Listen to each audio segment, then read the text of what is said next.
For us, we're not allowed to take a qasam except by Allah. Yani we cannot take, I put that on my mom, or I put that on my mother's grave, like people do these strange things. But no, we are restricted to take qasam only by Allah. Wallahi, billahi, tillahi, like this. We take qasam by Allah only. Bi Rabb al-Kaaba, if we say that, meaning referring to Allah, of course that's fine as well.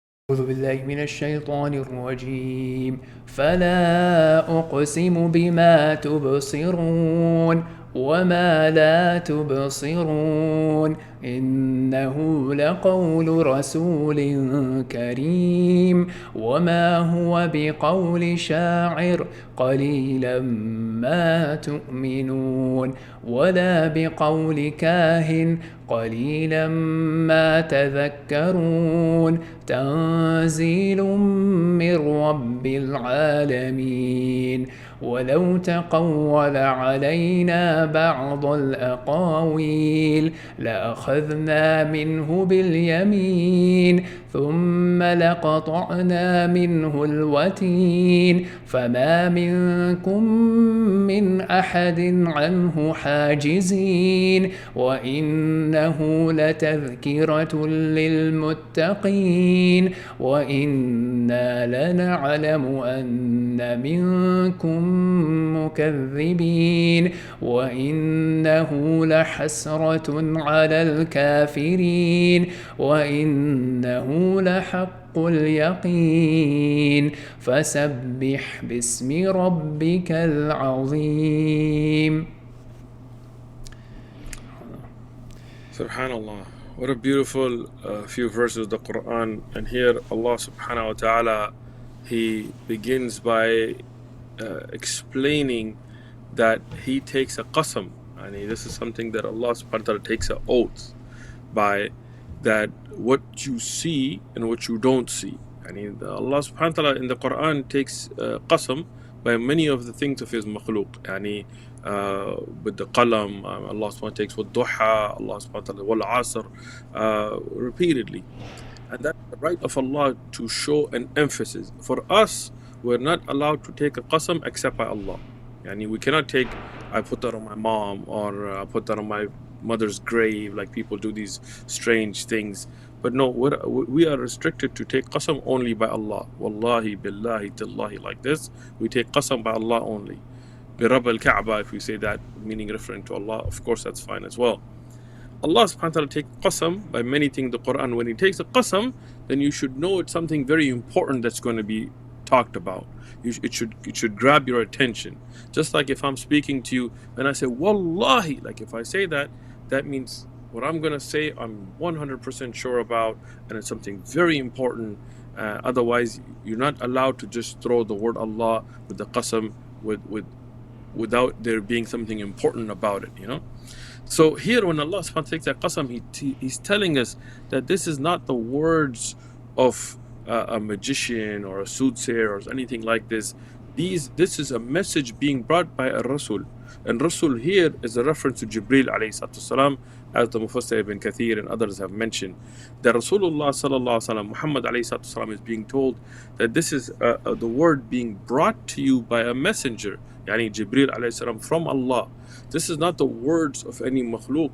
This is the words of Allah. The Quran is kalam Allah that is brought by a Rasul, a messenger, which is Jibreel alayhi salam, to the Prophet Muhammad alayhi salam, who then is a messenger to all of mankind. He is the Rasul that is bringing the risala, the message from Allah, to all of mankind. And this is something that we should think about. Unlike what we see in the Bible, which is in today. And today what we see, what they call the New Testament or the Old Testament even, are accounts of people. They're not the direct words of God, right? For example, if you look at Matthew, Luke, John, or something like this, these are anonymous works written by authors who we don't know who the scribes or authors were, that are named after certain people. They're not even the works of those people, that have never been penned, meaning nowhere in the chapter does this say this was written by Luke, or this was written by John, or Matthew, or any of them, right? Rather, we have these books, and then they have accounts that contradict each other because they're the accounts of people, right? Sometimes names are flipped, sometimes ages are messed up, and you'll see our da'wah videos when we speak to Christians about this. In the Old Testament as well, you see numbers that contradict how many people of Israel and Judah were there and how many were not, and so on. How old were certain kings when they became kings? We see clear contradictions. Unlike all of that, the Quran is the words of Allah subhanahu wa ta'ala, the words of the Khaliq, uncreated, غير مخلوق, perfect, no contradictions, no mistakes. This is a clear message that has been sent. So don't we contemplate upon this? Don't we tadabbur?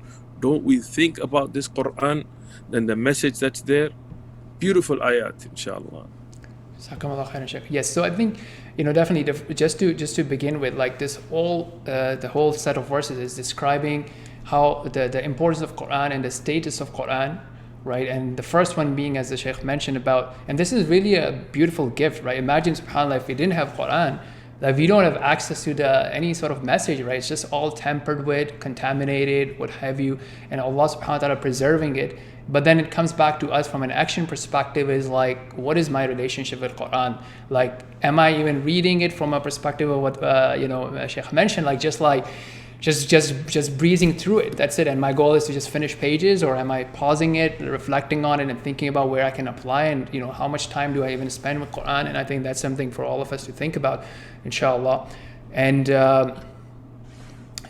also from a perspective, I think if you look at verse number 44, and that's something also applicable to us regardless of who you are, like whether we are in the field of da'wah, and I think especially in the field of da'wah, whenever we are talking about Allah subhanahu wa ta'ala, to be really, really careful about not to say anything that's not true, right? And just to win an argument. And that's something, sometimes du'ats may fall into, right? Because if you win an argument, you're just going to make an argument, oh, this is there because of this, or Allah means this, and we have seen some du'ats who have really straight away having to defend those arguments. SubhanAllah, Allah subhanahu wa ta'ala protect us from that. Ameen. And I think just the last set 48 onwards, that it is a reminder for the people of taqwa. And so we ask Allah subhanahu wa ta'ala to make us from these people who are from the muttaqeen and who take it as a tadhkirah. And Allah is comforting us in a way which comes to my mind, that He knows that when you are using it to do da'wah or to practice it, sometimes you may have your family, close family, even as Muslims, who may criticize you, ridicule you, or deny you, belie you, what have you, abandon you, whatever. Or even as new Muslims, or you may have your non-Muslims colleagues or other people around you. So always remember whose pleasure and whose validation you are seeking, right? And going into 50 is what we talked about in the last episode, about it being a hasra, right? It being a big regret, huge regret on the Day of Judgment for those who did not take it seriously.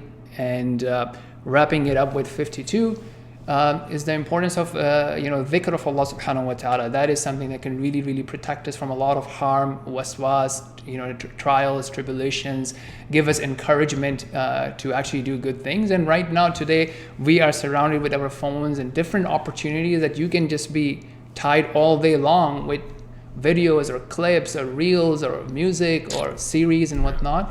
But if we wanted to take this advice and command from Allah subhanahu wa ta'ala and engage in the dhikr of Allah, whether regular dhikr or dhikr in the form of salah, that will be a great means of protection. Allahu Barak, Jazakallah khair. Just one last point on that. Allah subhanahu wa ta'ala here also says, إِنَّهُ لَحَقٌّ يَقِينٌ, yani verily it, meaning the Quran, the damir here to the Quran, is a truth would you have certainty upon. Like, we are sure of it. That's something we really need to think about, that this Quran and what is in it, from about the past, about where Adam alayhi salam came from, where the nations of the past, how what happened to them, and the future, what will happen, and its rulings, the Sharia, all of it is sure. So we have certainty upon that. Because I know a lot of our youth sometimes struggle with some of the shubuhat, some of the doubts that come up about, okay, did man come from a primate? Did we evolve from monkeys and things like this? Look, those things are theories. Those are ideas. They're right, they're wrong, they're this, they're that. Some aspects change over time and so on. The Quran is surety. It is clear, it is sure, it is 100% where you have yaqeen on it being haqq. And that's something beautiful we should take. And then when we know that, then Allah subhanahu wa ta'ala says, فَصَبِّحْ, and then make the tasbih of Allah, make the dhikr of Allah, remember Allah, stand in salah, knowing that what Allah has revealed to you is upon surety. You obey the orders of the Quran. May Allah make us from those that have that yaqeen, that firm belief in Allah and His nusra and His kitab, His Quran and His message. Ameen ya Rabbal Alameen. Jazakumullah khairan. With this, we'll wrap up Hayyakum. this episode, and inshallah, see you all in the next one. Assalamu alaikum. Inshallah. Alaikum assalam. Wa